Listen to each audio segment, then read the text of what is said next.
कल जब पुणे की प्रॉपर्टी प्राइसेस बढ़ चुके होंगे तब आपके मन में सिर्फ एक रिग्रेट रहेगा कि काश हमने पहले इन्वेस्ट किया होता. That's why Raj and Sons Realty bringing you the Pune's biggest investment opportunity in your hometown, that's Kolhapur. Introducing Vanaha by Shapurji Palonji, a magnificent 1000-acre premium township designed around nature, luxury and future-ready living.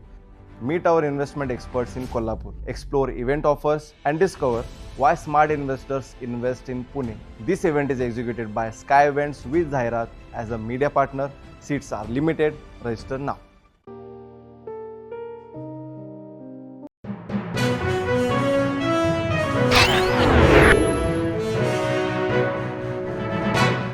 Lingayat समाजाच्या प्रलंबित मागण्या समस्त लिंगायत समाज महाराष्ट्र राज्य यांच्या वतीने आज रविवार 9 ऑगस्ट रोजी जिल्हाधिकारी कार्यालय कोल्हापूर येथे साखळी उपोषण करण्यात आलं. उपोषणानंतर जिल्हाधिकाऱ्यांना निवेदन देण्यात आलं. राज्यातील लिंगायत समाज सामाजिक, शैक्षणिक आणि आर्थिक विकासासाठी सातत्याने संघर्ष करत आहे. मात्र शासनाने दिलेल्या आश्वासनांची पूर्तता न केल्याने समाजात तीव्र नाराजी आहे, असं निवेदनात नमूद केलं आहे. समाजाच्या 2 प्रमुख मागण्या: महात्मा बसवेश्वर आर्थिक महामंडळाला स्वायत्त दर्जा व 1000 कोटींचा भरीव निधी. 9 डिसेंबर 2023 रोजी महामंडळाची स्थापना झाली, मात्र इतर महामंडळांप्रमाणे निधी आणि योजना मिळत नाहीत. परशुराम जैन संत सोयरा महामंडळाप्रमाणे लिंगायत तरुणांना कर्ज उपलब्ध करून द्यावं. लिंगायत समाजाला अल्पसंख्याक दर्जा. केंद्राने 2014 मध्ये प्रस्ताव पाठवला होता. राज्यातील चव्हाण समितीने 2018 मध्ये लिंगायत समाजाला धार्मिक अल्पसंख्याक घोषित करावा असा अहवाल दिला होता. त्यानुसार तातडीने निर्णय घ्यावा. निवेदनात इशारा देण्यात आला की शासनाने या मागण्यांकडे दुर्लक्ष केलं तर भविष्यात अधिक तीव्र लोकशाही मार्गाने आंदोलन छेडण्यात येईल. उपोषणात सहभागी मान्यवर संजय तैलनवळे, प्रशांत शहापुरे, गणपत दादा पाटील, रजनीबाई मगदूम, सलामाबी पाटील, राजशेखर तंबाके, सुनील गोरखिंडे, रमेश आडके, मनोज रंगविले, शंकर खिवानपाळ, सुश्री शहापुरे, दत्ता भेंडवडे, संतोष पाटील, दत्तात्रय खडके, खविल चौगुले आदी 16 कार्यकर्ते उपस्थित होते. पत्रकार माधुरी भोसले. अतिशय आपल्यासाठी आपण जो संघर्ष केला होता आणि मला वाटतं महाराष्ट्रातलं एक पहिलं आंदोलन असेल.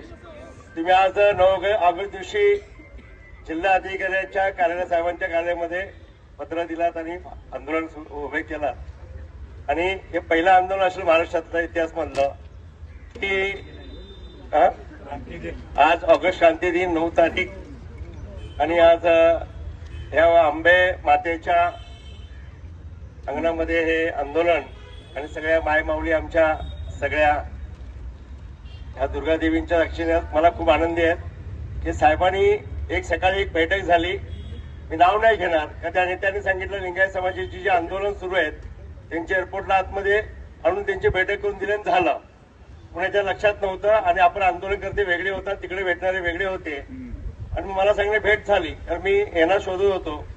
आणि नंतर मग साहेबांना भेटून सर्व वस्तुस्थिती सांगितली की साहेब कमीत कमी आता 7000 लोक कमीत कमी आता आंदोलनाला मी उपस्थितीत मी बघून आलो. त्यांना व्हिडिओ दाखवले, फोटो दाखवले आणि त्यानंतर मला अजून लोकांचा ओढा सुरू आहे. तर हे कमीत कमी आंदोलन 10,000च्या 15,000च्या पुढे जाईल आणि त्याच्यामध्ये आमच्या महिला भगिनी अतिशय मोठ्या प्रमाणात आलेत आणि आंदोलन खूप साहेब असं होऊ नये, अग्रिम होऊ नये त्यासाठी आपण दखल घ्यावी आणि त्यांची भेट द्यावी. तर मुख्यमंत्री साहेबांचा एक प्रोटोकॉल असतो, अधिकारी वर्ग असतात ते अशी तातडीची आणि एकदम अर्जंटली मिटिंग वगैरे काही देत नाहीत. तर साहेबांना मी विनंती केली, वस्तुस्थिती सांगितली आणि मी इथं आल्यानंतर मी तुमची सर्व बघून घेतली होती. मी स्वामी येऊन गेलो, आता येऊन बसून सर्व करून गेलो आणि सांगितल्यानंतर साहेबांचे व्हिडिओ पाठवले, साहेबांचे गाडीत पाहिले सांगले त्यावेळी नंतर वास्तविक समोर समजून सांगितलं. पेनशी बोलल्यानंतर साहेबांनी सांगितलं त्यांना वेळ द्या आणि मी शब्द दिल्याप्रमाणे त्यांची भेट घडून आणली आणि मी त्यांना शब्द दिल्याप्रमाणे साहेबांचा शब्द घेऊन आलो की साहेब मला चालू सभेमध्ये जाऊन निरोप द्या आणि 100% सांगा आपण काम करू. तर मी सांगितलं साहेब मंगळवारी येत्या मंगळवारी म्हणजे आज वार रविवार 2 दिवसानंतर मी कॅबिनेटच्या बैठक झाल्यानंतर किंवा त्याच्या अगोदर यांची हे शिष्टमंडळ आपण यांची भेट करू, चर्चेला सुरुवात करू आणि त्यानंतर साहेबांना सांगितलं, साहेब मी चाललोय, मी एक साधा कार्यकर्ता आहे. खरं माझ्या मतदारसंघामध्ये आमच्या गणगत भागातला मोठ्या प्रमाणात लिंगायत समाज आहे, त्यांच्यामुळे मी आमदार झालोय आणि त्यांचा आशीर्वाद नाही होता. तुम्ही साहेब हे पुढे मला उद्या सकाळी शब्द येतेवेळी मला सांगा. तर साहेबांना परत मला बोलून घेतलं स्टेजवरून. मागे मी कानात मध्ये त्यांचे बोललो, तू सांगितलं शिवाजी 100% शब्द दे, आपला प्रश्न मार्गी लाव. हे माझे शब्द नाहीयेत, राज्याचा सक्षम असा खणकर मुख्यमंत्री देवेंद्र फडणवीस साहेबांचे शब्द आहेत. हे त्यांचा निरोप घेऊन मी आलोय, हे माझे शब्द नाहीये. म्हणून आज जे आंदोलन करते संजय भाऊ असतील, आमचे कडचे स्वामी असतील, आमचे नूरमठाचे स्वामी असतील, त्यांच्याबरोबर सर्व सहकारी, आमचे चराडे भाऊ असतील, आमचे सगळे आमच्या गणवेश भागात त्याचे सर्व आमचे सहकारी कार्यकर्ते, आमचे सर्व मित्र आणि सगळ्या महाराष्ट्र आलेले, सोलापूर आल्यानंतर मी सगळ्यांचा खूप खूप धन्यवाद इच्छितो की आपण या आंदोलन मोठ्या प्रमाणात आपण भाग घेतलात, सहभाग घेतलात आणि एक चांगलं एक व्यासपीठ तयार केलात.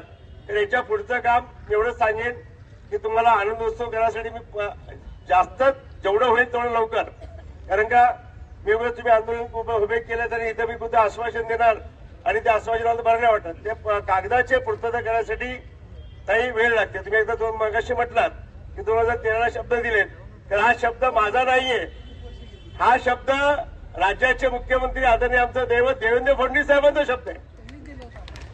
अजिबात नाही. 13ला मुख्यमंत्री नव्हते ताई, 13ला मुख्यमंत्री नव्हते ताई, काय 13ला मुख्यमंत्री नव्हते. काहीतरी चुकीचा मेसेज त्यांच्याबद्दल नको. तर उगाच मला मी त्यांच्या माध्यमातून न होणारे कमीत कमी हैरेसरचा प्रश्न असेल, शक्तीपीठ महामार्ग असेल, रत्नागिरीला तो शब्द माझ्या आता आग्रह खातर, विनंती खातर आमच्या शेतकऱ्यांच्या मुलांसाठी, आमच्या शेतकऱ्यांच्या बांधवांसाठी आणि शाश्वत विकासाच्या माध्यमातून शक्तीपीठ हा रत्नागिरी मार्गे गोव्याला चालला, तो रस्ता मी चंदगड मार्गे मी मंजूर करून आणलाय, हे लक्षात घ्या. आणि त्यानंतर 50 वर्ष हेरेसरच्या वर्ष 50 वर्ष रती मारण्याच्या लोकांनी प्रयत्न केले. त्यातला ऐतिहासिक निर्णय बावनकुळे साहेब आणि राज्य मुख्यमंत्री साहेबांनी केला आणि हा निर्णय तुम्हाला अंबाबाईच्या ह्या प्रणांगणात सांगतो, आईंच्या साक्षीने सांगतो की हा देवेंद्र फडणवीस साहेबांनी दिलेला शब्द मी तुम्हाला 100% पूर्ण करून आणतो आणि मंगळवारी याची सुरुवात होईल, बैठक होईल. काय तुमचे काय मुद्दे, 2 मुद्दे महत्वाचे आहेत ते 2 मुद्दे. तर एक मुद्दा केंद्र शासनाशी निगडीत आहे का, एक मुद्दा शिफारस झाल्यानंतर एक कॅबिनेट उद्या बैठक होईल, त्यानंतर पुढच्या कॅबिनेटला एक चर्चा होईल आणि 2-3 कॅबिनेटच्या मध्ये एकाच महिना 1.5 महिन्याच्या आतमध्ये संजू भाऊ आणि सगळ्या परिवाराने मी सांगतो, स्वामींच्या साक्षीने सांगतो, हा प्रश्न आज तुम्ही इथं बसलात, उद्या अशी गरज वेळ येणार नाही आंदोलनाची. कारण 100% तुमचा 110% तुमच्या साहेबांच्या साक्षीने सांगतो की शब्द दिलेला शब्द मी पूर्ण करेन आणि तुम्ही ज्या आंदोलन, ज्या विश्वासाने आणि ज्या आशेने आणि ज्या 2 प्रश्नांनी बसलात ते मी शब्द देतो की साहेबांकडून शब्द घेऊन आलोय म्हणून मी तुम्हाला बोलतोय की ते मी पूर्ण करेन, एवढं तुम्हाला बोलू इच्छितो. एक मिनिट जरा ऐकून घ्या.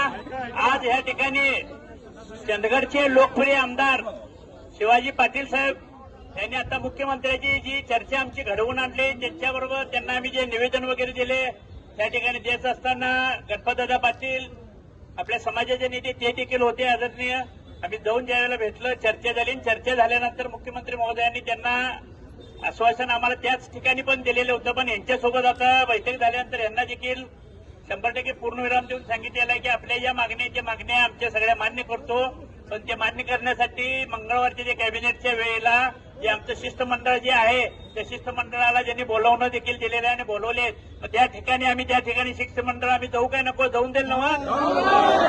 आम्ही त्या ठिकाणी सगळे एकत्रित जातो आणि शिवाजी भाऊच्यावर माझा अतोनात आत्मविश्वासाने त्यांच्यावर हे आहे की त्यांनी दिलेला शब्द पाळणारा नेता म्हणजे शिवाजी पाटील साहेब. ही त्यांची खास शैली आहे पूर्वीपासून आणि त्यांचे माझे मैत्रीचे संबंध पूर्वीपासून आहेत आणि त्यांनी झटून त्यांच्या भागामध्ये लिंगायत समाज अतिशय मोठ्या प्रमाणामध्ये त्या ठिकाणी आहे. मगाशी मी भाऊश्री म्हटलो येत असताना, भाऊ तुम्ही सांगायला मुख्यमंत्री साहेब देखील आता तोंड्या मला सांगितलेले, पण मी त्या ठिकाणी गेल्यानंतर मला कुठेतरी तोंड कशी पडलं की एवढा समाज बांधव माझ्यावरती विश्वास ठेवून मला नेतृत्व करायची संधी दिल्या, मला कुठेतरी अडचण येईल. अरे संजू म्हणते तुझं तर नेतृत्व झालं, पण राजकारणी माणसं दुसऱ्याचं कधी बघत नसतात, पण मी तुला सांगतो म्हटले मित्र म्हणून तुझं देखील नेतृत्व मी कधी डरमळून देणार नाही आणि मी ज्या मतदारसंघात राहतोय आमदारकी वगैरे तिथनं निवडून आलोय त्या मतदारसंघात लाखापेक्षा जास्त म्हटला लिंगायत समाज आहे आणि मी त्यांना तिथं तोंड शरणो शरणार्थी. मी सुष्मिता संजय तेलारी, इचलकरंजी महानगरपालिका विद्यमान नगरसेवक. आज आम्ही ह्या ठिकाणी लिंगायतांच्या समाजासाठी ज्या आमच्या मागण्या आहेत त्या मागणीसाठी साखळी उपोषणाचं आयोजन केलं होतं. 9 ऑगस्ट 2023 साली जगज्योती महात्मा बसवेश्वर आर्थिक विकास महामंडळाची स्थापना झाली, पण त्या आर्थिक विकास महामंडळामध्ये ज्या काही त्रुटी होत्या त्या त्रुटी बाजूला करण्यासाठी आणि प्रत्येक समाजाला लिंगातील प्रत्येक घटकाला त्याचा न्याय मिळण्यासाठी आज आम्ही एकत्रित आलो. यामध्ये आमच्या 2 मागण्या होत्या. यामध्ये की अल्पसंख्याक दर्जा लिंगायत समाजाला मिळावा आणि 1000 कोटी रुपयाची निधी आम्हाला लिंगायत समाजाला मिळावी, जेणेकरून आमच्या विद्यार्थी संघटनेचा विद्यार्थ्यांना त्याचा लाभ होण्यासाठी ह्या आमच्या किरकोळ 2 मागण्या होत्या. आणि आज सकाळपासून 10 वाजल्यापासून कोल्हापूर, सांगली, सातारा, गडहिंग्लजमधून जे आम्ही गेले 1.5 महिना झालं प्रत्येक गावोगावी जाऊन भेटी देऊन तिथं जो महिला समाज गोळा केलेला आहे त्या महिला पुरुषांच्या बरोबरीने महिलाही फार मोठ्या संख्येने आज उपस्थित होत्या. सकाळी 10 वाजल्यापासून आमची उपोषण साखळी चालू होती आणि उपोषण साखळी चालू असताना त्यामध्ये प्रत्येक पक्षाचे गट, पक्षाचे नेते, आमदार, खासदार येऊन आम्हाला भेटी देऊन गेला आणि प्रत्येक ग्रामपंचायतीनं आम्हाला पाठिंबाही दर्शवला. आणि यामध्ये सगळ्यात विशेष सहकार्य म्हणजे आमदारचे चंदगडचे आमदार शिवाजी पाटील यांचा आम्हाला लाभलेला आहे. कारण शिवाजी पाटील साहेबांनी मुख्यमंत्र्यांची भेट घेऊन आमची सगळ्या शिष्टमंडळांची भेट घेऊन त्यांनी आपल्या ज्या काही मागण्या आहेत त्यांची पूर्तता केली आणि शिष्टमंडळाची बैठक घालून दिली. आणि मुख्यमंत्र्यांची बैठकीबरोबर त्यांनी आम्हाला असं आश्वासन दिलं की येत्या मंगळवारी आमच्या सगळ्या शिष्टमंडळाला कॅबिनेट मंत्रिमंडळात नेऊन आमच्या शिष्टमंडळाची बैठक घालून आमच्या ज्या काही मागण्या आहेत आणि त्या पूर्ण करू असा आम्हाला शब्द दिलेला आहे. आणि त्यांच्या विश्वासाला म्हणजे शिवाजी साहेबांच्या विश्वासाला कुठेही अपात्र ठरणार नाही असं आम्हाला खात्री आहे. त्यामुळे येणाऱ्या मंगळवारपर्यंत आम्ही हे सगळं उपोषण स्थगित केलेलं आहे आणि आमच्या सगळ्या मागण्या मानवतेच्या आम्हाला ग्वाही आहे. जय